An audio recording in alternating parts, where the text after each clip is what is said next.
Again, and thank you for joining us for the first webinar in a three-part webinar series to learn the ins and outs of the home buying process.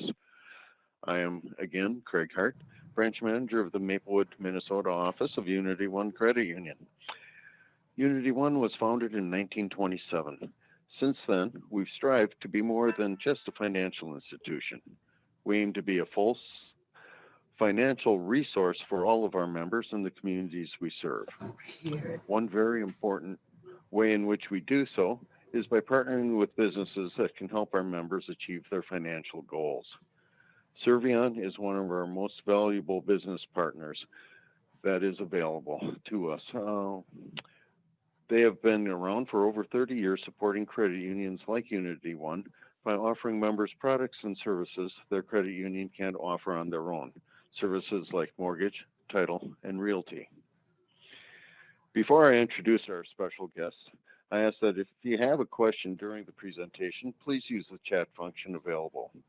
Our speaker will try to answer the questions as they appear. If not, he'll get to them at the end of the presentation. With that being said, joining us today from Servion to talk about the four financial components of getting approved is Greg Shetsky. Greg serves as the Vice President of Servion Mortgage. He joined Servion in 2014. Prior to joining Servion, Greg served 8 years as a loan officer and branch manager for CTX Mortgage. He's hosted a home and wealth radio show on Twin Cities News Talk Radio and has been a featured guest speaker for the Minnesota Credit Union Real Estate Network. Not to mention, he is currently NMLS licensed in 31 states. Greg has played a pivotal role in expanding Servion's mortgage offerings and created several new roles to better serve partners, including home buying coordinator, disclosure desk specialist, partner success manager, product and training manager, and retail training manager. So welcome, Greg Shetsky. Thanks, Craig. Appreciate the intro. As Craig said, we've been a partner with Unity One for quite some time now, providing mortgage services to their members and being able to offer a wide variety of mortgage options to fit just about anybody's need, whether they're buying a home or refinancing an existing home. Today, we're going to talk about what it takes to purchase a home. There are many aspects that we're going to kind of go over from a high level. Please feel free to ask questions as we go along. I always say the only dumb question is a question that you don't ask. So, and chances are, if you have a question, somebody else here that's listening also has the same question. So don't be afraid to ask. The first thing we're going to jump into is the 4 C's of home buying. That consists of credit history, capacity to repay, cash on hand, and collateral. We're going to take a dive into each one of these specifically. So the first thing we're going to talk about is your credit history. Every time someone extends credit to you, it gets reported to a number of credit reporting agencies or credit bureaus. A lot of us have heard of something called a FICO score. That is a score that's determined based upon the amount of credit that's been extended to you, the length of time, and how well you've paid that extension of credit back. It also consists of when credit is extended, what is the likelihood that you'll be able to repay that credit in a timely manner? What is your past payment history with other companies or creditors? And is there a reasonable explanation for any challenges in your past, which has come up quite a bit over the last 18 months in the COVID environment that we've been working within? And the mortgage industry has relaxed some of their requirements during COVID, but those things are those guidelines are starting to tighten back up again. The rule of thumb with credit history on the next slide, Alyssa, is that you don't have any late payments in the last 12 months. Again, with what the environment has been over the last year and a half with COVID, people getting sick and being required not to come into work, there have been some flexibilities with different types of payments and some relaxing of those requirements. Something else that gets looked at in the mortgage industry is that you've got at least 2 lines of credit with a 24-month history. Again, it can be less than 24 months history if you are a recent college graduate or you've gone to trade school or something like that. You know, there's some flexibilities there. Also, Unity One has some nice options for cards. If you're not familiar with that, certainly look into it.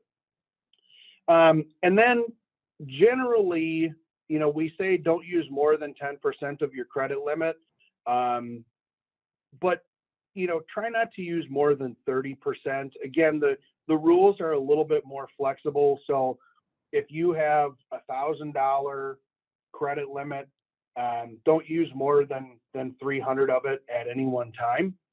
At the same time, if you are extended credit and let's say you've got a credit card, you use it for gas, but you pay it off, you know, every month. Well, that doesn't help establish credit because it appears as though you're paying off the credit before it gets reported. And so you do want to carry some sort of a small balance month over month on your credit cards. That way you can establish a score and show that, you know, yes, I can carry a balance, but I can make my payments at the same time. I mentioned the credit score, and the next slide talks about the 5 factors that really determine what your credit score is. And unfortunately, the credit reporting agencies, you may have heard of some of them, Experian, TransUnion. I'm trying to think. There's another one that's popular. Equifax is another one. We don't know what the actual formula is to determine a credit score, but we know what goes into it. And primarily, it is the vast majority of what is weighted when determining a credit score is your payment history. Are you making your payments on time? Definitely, that's something that you want to do no matter what, because if you have a late payment, it can negatively impact your credit score, and it can take months to get that score back up to an acceptable level within the industry. And I'll talk about what an acceptable credit score is here shortly. But as I mentioned previously, number 2, outstanding balances. Try and stay at 30% or less of your available credit. Length of history, we touched on that. You want to have 2 years, but if you don't have 2 years, that's okay too.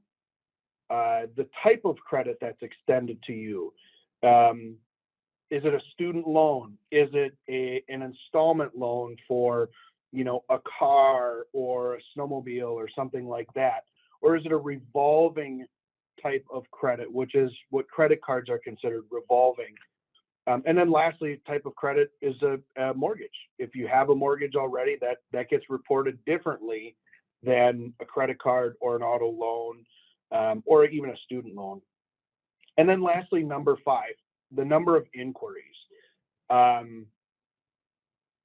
If you're looking for credit all over town and have a bunch of different places, a bunch of different financial institutions pulling your credit, that can have a negative impact on your credit score as well. So when we're looking at your overall credit package, we look at your, what is your capacity to pay? Can you afford the new payment? In the mortgage industry, we'll talk about this shortly. We look at your existing liabilities or your existing payments. We compare that to what your income is, and it's called a debt to income ratio. And I'll talk about that more here in about 5 minutes.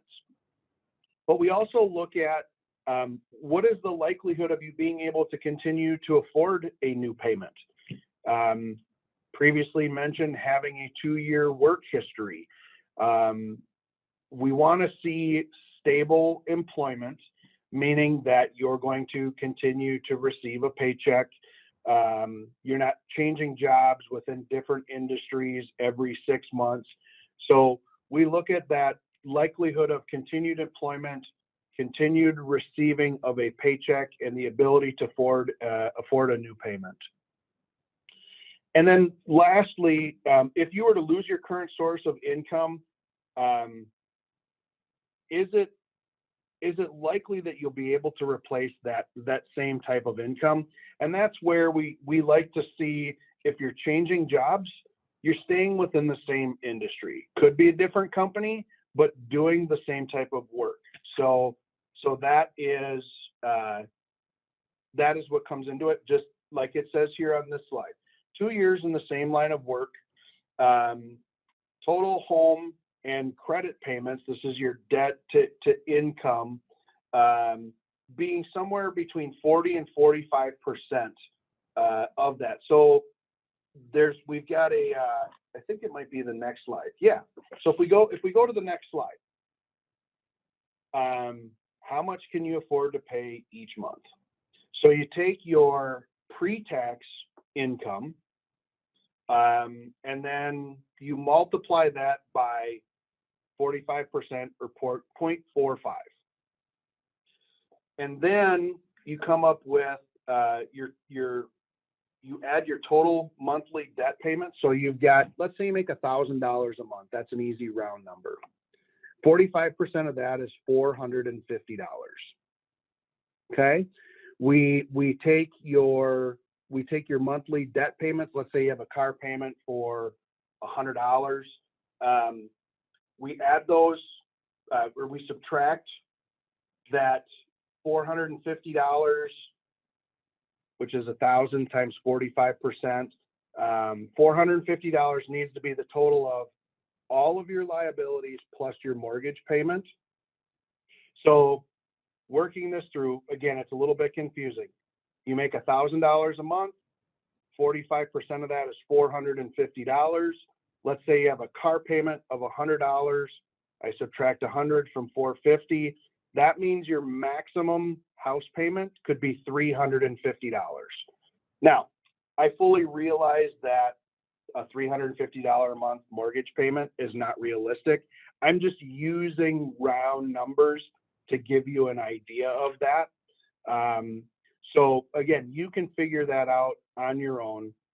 Take 45% of your pre-tax monthly income, subtract out any other liabilities that you have, car payment, credit card, student loan, and what is left over, that's your house payment that you can afford based upon industry guidelines.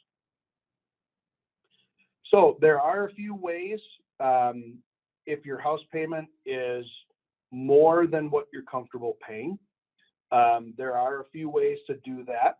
On the next slide, we talk about cash. Can you handle the payments if your income is stopped for any reason? Do you have money in savings? Are you making a down payment? If you're making a down payment, how much is it? And if you have a down payment, which is, you can actually get what's called a gift from a family member. It can't be a loan. It needs to be a gift that can be used towards the down payment on a purchase of a home. Now, how much money do you need to put down on a house? If you're a veteran, there are loans called VA loans where you don't have to put any money down on a house. If you're not a veteran, there are options where you can put as little as 3.5% down to purchase a home. That is what's called an FHA loan, Federal Housing Administration. It's a loan that is backed by the government. It does offer flexibilities. It's a great program if you're a first-time home buyer or if you've had some credit issues in the past. It requires a lower down payment, 3.5%. Again, if you've had some dings to your credit in the past, there's more flexibility with an FHA loan. Otherwise, the other option is to put 5% down or 10% down or even 20% down if you have it. And that's a different type of loan called a conventional loan. There are advantages to a conventional loan over FHA, but there's also advantages to FHA over a conventional loan as well. But your loan officer will discuss all of these options for you based upon what your situation is. And that's the great thing about the partnership that we have with Unity One, is that we have many different options for you to get into a house. And every situation is different. Every borrower is different. So we've got a lot of different options, and that's where the loan officer will walk you through what all of your options are based upon your particular situation. But it is good to have 2 or 3 months of house payments in reserves. And what that means is if your payment is $500 a month, if you've got $1,000 or $1,500 in your checking or savings account, that gives strength to not only the ability for you to get approved for a mortgage, but if something happens where, there's an unexpected change in your income, having that cushion is always great to have. Before I go any further, does anybody have any questions? Because I've kind of thrown a lot of stuff out there.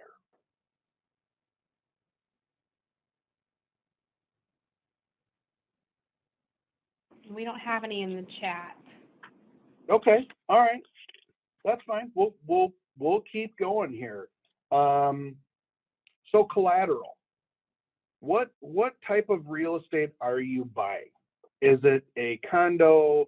Is it a townhouse? Is it a single family home, a duplex, a manufactured home?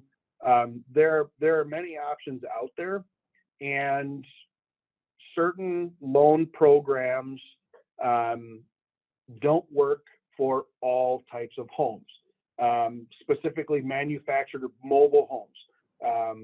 That requires a particular type of mortgage program, which we do offer. But again, it's something that your loan officer can help discuss and figure out what the best option is for the type of property you're looking to buy. When you're looking to buy a house, how do you know it's worth what somebody has it listed for sale? What is that current market value and how is it determined? When you find a property that you want to buy and you make an offer on the property, we actually have an appraiser, an independent appraiser, go out and make sure the property is worth what you're paying for it. The appraiser is not loyal to the seller. They're not loyal to us as the lender. We can't even actually talk to an appraiser and try and provide advice.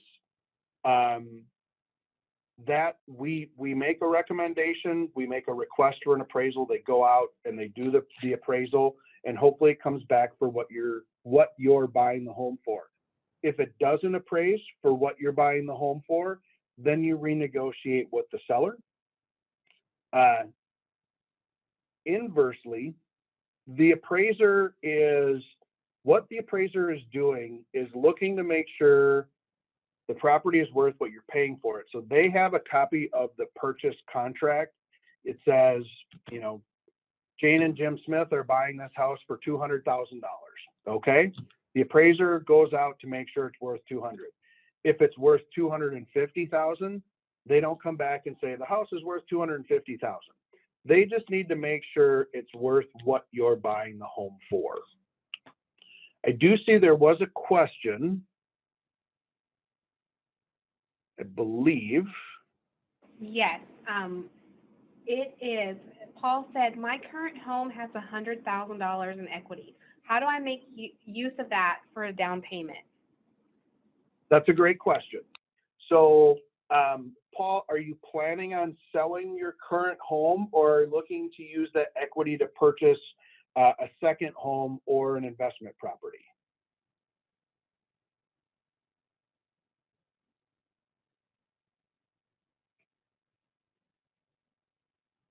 If Paul, if you're going, oh, go ahead. I said I'm planning to use it to pay for the new house. Not all of the equity for the new house, but a large piece of it. Just trying to figure out how to get at it. How to get at it. Great question. So if you're going to keep that existing piece of property, your first call should be to Unity One and look at perhaps a home equity line of credit or a home equity loan. Again, if you're keeping that property, the way to get at that equity is you could refinance the house and pull money out, or you could get a home equity line of credit and have access to that money as well. A line of credit is nice because you only pay for what you use. So let's say, you know, you use $50,000 of your equity, you only pay on the $50,000 that you have, versus if you take out a loan or get a home equity loan for $100,000 or whatever, now you're paying on the full $100,000. But definitely Unity, have a conversation with Unity One about how to tap into that equity. But that's a great question. I think I was being unclear. We're not planning to keep the house that has the $100,000. Oh, okay. Okay. So if you're selling the house, what happens is when you're talking with Unity One, talking with us, say, hey, we've got this property. We've got $100,000 in equity, and that's what we plan on using for the down payment of the next home we're purchasing. We assume that you're going to close on the sale of that house before, or maybe even the same day you're closing on the purchase of your next home. So you're going to want to close on your existing home prior to or the same day as you're purchasing the new home. And then the title companies will use those funds. They'll use funds from the sale of your home to pay off your existing mortgage, and then they let us know at Servion, hey, the sale of Paul's previous home closed. We have the money that's needed for the down payment on the next home. Go ahead and move forward with the closing. Typically, it happens on the same day. You know, you put your house up for sale, you get an offer that you accept, you go out and start looking, and you want to get the sale of your house and the purchase of your new home. Typically, it happens on the same day, and money gets transferred via wires through title companies and stuff like that. Very simple, very common process. Can I ask you this question? The market that we've had in this area is hugely competitive, and that kind of thing doesn't seem to happen very often. Well, it could happen on our house because our house is in a desirable area and we want to move out in the country, which is less desirable. But in general, those two things can't be coordinated to be before or on the same day. Okay. So are you finding in your marketplace that you're having to purchase your new home before you sell your existing home? It's what it's looking like. Okay. So in that case, what we look at doing is could you qualify with two mortgage payments, the payment on your existing home and the payment on the home that you're looking to purchase. And if that's the case, we look at working with Unity One on setting up, again, a way to tap into that equity from your home, as long as you can afford both payments at the same time. You know, that's an option. Again, that requires you to go through the application process. We look at that debt to income ratio that we mentioned earlier. You know, we evaluate whether or not you can have both payments at the same time, or what options may be available. But it really starts with determining, can you handle both payments? What do you think the length of time is between the sale of your home and, you know, when you would have access to those funds versus the new property that you're looking at buying, or the property that you purchased? Thank you. Yep. Unfortunately, there's not a real simple answer to it. It does require going through the application process, looking at existing liabilities and things like that. I'll tell you, I had a conversation with a lady yesterday who is in South Dakota, and she is purchasing a home in Wisconsin. And she said, how am I supposed to close on my house in Huron, South Dakota, and drive to northern Wisconsin all on the same day to close on my new place? Well, there's options for that too. So as I mentioned earlier, every situation is different. We just need to get in and do a good analysis of what you're trying to accomplish and figure out what the options are. Again, there's no one simple answer. Every situation is different, and we'll figure out if there's a way to get it done. We'll figure out a way to get it done. All right, so moving on to the next slide, documentation to get pre-qualified. We need a copy of your driver's license. We want to have your last 2 years of W-2s from all of your employers.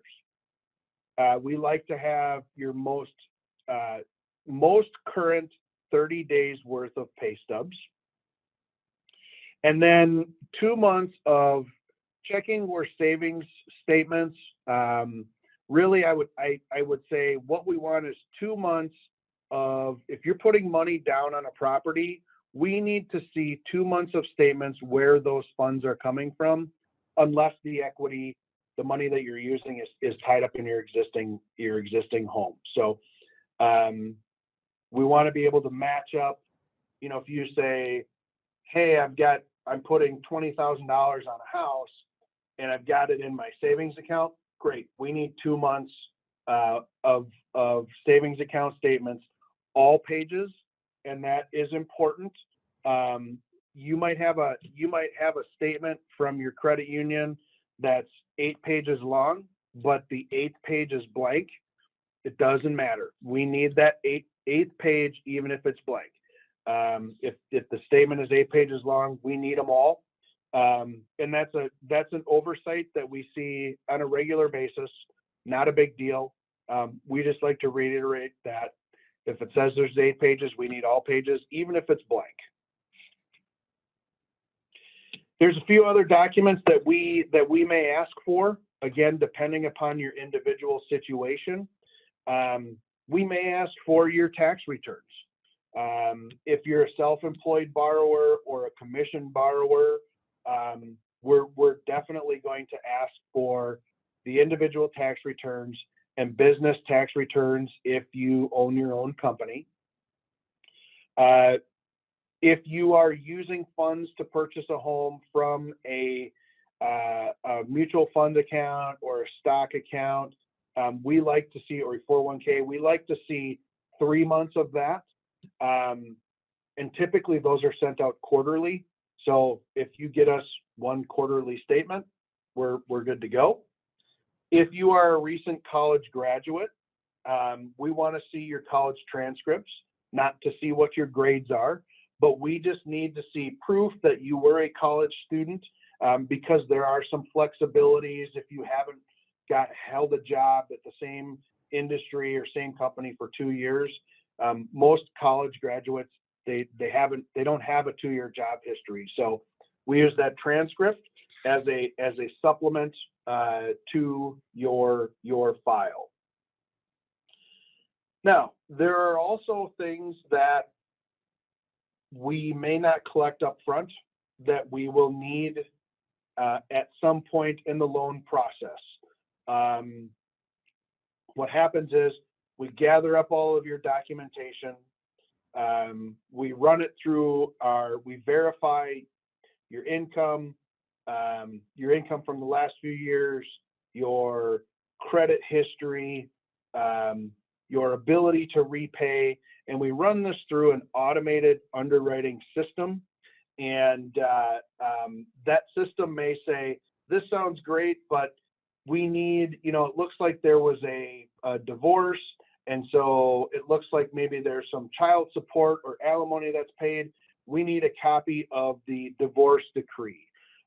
Or if you had a bankruptcy in the past, we'll be notified and we'll come to you and say, hey, we need your bankruptcy discharge papers. So you may have to provide additional documentation as we move further along in the process. But what can you do for a smooth approval? Continue to make all of your payments on time. Stay current on any of your existing liabilities, including your utilities and things like that you may be paying for on a monthly basis right now. Advise us if you're thinking of changing jobs. That can be a problem. Even if you change jobs, but you're in the same industry. As I mentioned earlier, we need 30 days of pay stubs. If you change jobs, we need 2 most current pay stubs from your new employer if you switch. So if you're thinking of changing jobs, please consult with us first before doing so. Keep your same insurance company, whether it's your car or if you have a home already. Don't make changes to that. That one doesn't really come up very often. If you're living in an apartment or some other housing situation where you may need to move, talk with us about that as well. And just use your credit like you normally do. I will tell you, I've been in this industry for 21 years. And I've worked with people who show up at a closing with a brand new car because they've gone out and gotten a new auto loan. And we always pull credit one last time. It's called a soft pull before the closing to make sure that you haven't incurred any new liabilities that would throw you out of being approved for a mortgage. So it can hold up a closing. Don't make any big purchases. When you're buying a house, everybody wants to get new furniture. Oh, we're going to go get new furniture, but we don't have to make any payments. That's a problem because your credit's going to get pulled by the furniture store. You might not have to make payments, but they're going to extend you credit. And even if you don't have a payment, we have to calculate a payment for you, factor that into your debt to income ratios, and hopefully you're still approved. So don't go out and get any new credit, even if you don't have to make payments on it. Don't increase any balances on credit cards. If there's something that you absolutely have to purchase, again, talk with us, talk to your loan officer, and we can advise you on the best thing that you can do, or what you shouldn't do. And we just had this about 2 weeks ago. Was the end of July, and some first-time home buyers, some kids were buying their first house, and they're like, oh, well, this sale, it only happens in July, and we need to do this, and we need to get this furniture, and you can't. Unfortunately, you can't do it. it's not worth it to try and sneak something through, because it just never works out, or I should say it very rarely works out. So we've covered a lot of different things. Certainly you're going to have contact information for people at Unity One. You can reach out to us at Servion. Always start with Unity One. Always start with your credit union, because they can answer just about any question that you're going to have. And so they are your best first point of contact to get the process started. So with that being said, does anybody have any other questions?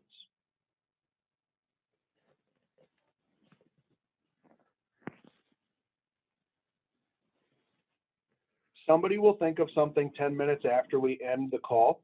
So again, reach out to one of your contacts at Unity One. There you go. There's the best number to reach them to get started with the process. Just because you start down the process of getting approved for a mortgage doesn't mean you have to move forward. That doesn't mean that you have to use Unity One or Servion. You know, you want to go with somebody that you trust. There's a lot of mortgage companies out there, and a lot of people that will tell you what you want to hear only to have things change at the very end. Go with somebody that you trust. You are not just a transaction to Unity One, you are their member. You are not a transaction to us, you are our borrower. Unity One is our partner.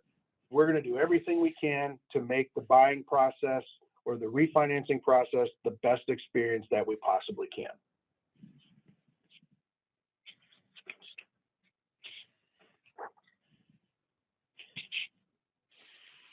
Okay, thank you very much, Greg. Does anyone have any final questions?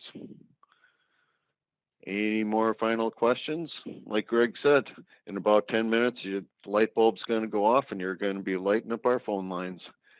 So anyway, thank you for joining us today. And a special thank you for Greg for sharing his industry knowledge with us. He's got a lot of experience and he's a great guy to have on our side. One more side note is Unity One has been working with Servion for 22 years. They've had my most recent mortgage for the last 19. So it's been a very good, long, productive relationship with Servion. We will be sending out a follow-up email with the survey about the webinar. Anyone that completes the survey will be added to a drawing for a $25 Amazon gift card. The email will also include Servion's Home Buyer's Guide and our contact information. Please mark your calendars for the next free webinar, which will be on Wednesday, September 29th from noon to 1 p.m., same time as this one. We will have another industry expert sharing their experience and knowledge about title and insurance in the home buying process. Once again, thank you for joining us. Have a great afternoon. Bye now.